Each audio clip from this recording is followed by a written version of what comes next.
తిరుమల లడ్డు నెయ్యి కల్తీ వ్యవహారంపై దేశవ్యాప్తంగా చర్చ జరుగుతున్న తరుణంలో retired sub inspector KV Narayana Rao ఆసక్తికరమైన విశ్లేషణను మీడియా ముందుకు తీసుకొచ్చారు. నెయ్యి తయారీకి, ముఖ్యంగా వెన్న సేకరణకు అసలు ఖర్చే ఉండదని, అలాంటప్పుడు కల్తీ చేయాల్సిన అవసరం ఏముందని ఆయన ప్రశ్నిస్తున్నారు. అసలు ధర లేని వస్తువుపై ఇన్ని వివాదాలు ఎందుకు సృష్టిస్తున్నారు? ఈ మొత్తం వ్యవహారంలో ఉన్న సాంకేతిక మరియు ఆచరణాత్మక అంశాలను ఆయన వివరించారు. నెయ్యి తయారు చేసేందుకు అసలు ఖర్చే లేదు, అలాంటప్పుడు నెయ్యిలో కల్తీ జరగడం ఏంటి, అసలు వివాదం ఏంటి అన్న విషయాలను తెలియజేయడానికి మనతో పాటు retired sub inspector KV Narayana Rao ఉన్నారు. వాళ్ళని అడిగి మరిన్ని విషయాలు తెలుసుకోబోతున్నాం. సార్ చెప్పండి సార్, ఈ నెయ్యి వివాదంపై ప్రధాన కారణం ఏమంటారు? నేను చెప్పబోయేది ఏంటంటే, ఇప్పుడు జరుగుతున్న నెయ్యి వివాదంలో గురించి అసలు నెయ్యికి ధరే లేదు. ఏ విధంగా అంటే, నెయ్యిని పాలు కొంటాము, పాలల్లో నుంచి నెయ్యి మనం వెన్న తీస్తాం. ఫస్ట్ తీసేసిన తర్వాత ఆ పాలును కొన్న ధర కంటే అధికంగా ఆదాయంతో అమ్మేస్తాము.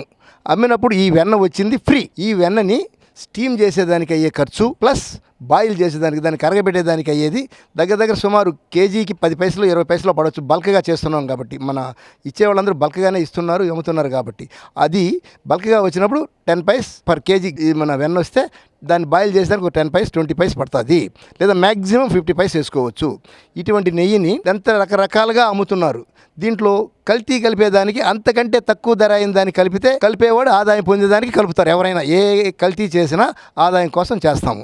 అలాంటప్పుడు ఈ విధంగా ₹1 వచ్చే వస్తువుని కంటే తక్కువగా ఏదొస్తే ఇందులో కలపగలుగుతాము? నేను మాట్లాడే విషయాన్ని ఏ పొలిటికల్ పార్టీస్కి కానీ దేనికి ఎలాంటి సంబంధం లేకుండా చెప్తున్నాను. ఇది నెయ్యిలో ఇప్పుడు 1200 అంటున్నారు, 1500 అంటున్నారు. ఉదాహరణకి మా ఇంట్లో ఏదో చాలా మంది ఇళ్లలో కూడా ఈ విధంగా చేస్తున్నారని నేను చాలా మందితో మాట్లాడిన తర్వాతే మీ ముందుకు వచ్చి చెప్పాలని భావించి చెప్తున్నాను. నెయ్యి మేము పాల్గొంటాం, పాల్గొని పిల్లలకి ఇస్తాం. ఆ పాలల్లో నుంచి మీగడ తీసి పక్కన పెట్టి నెల తర్వాత దాన్ని కరగబెట్టి వెన్న చేస్తాం.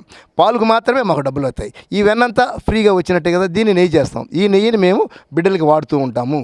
ఇదే విధంగా బల్క్గా చేసేటివి కూడా వస్తాయి. కాకపోతే కాచే విలువ ప్లస్ పాలల్లో నుంచి క్రీమ్ తీసే విలువ ఉంటుంది.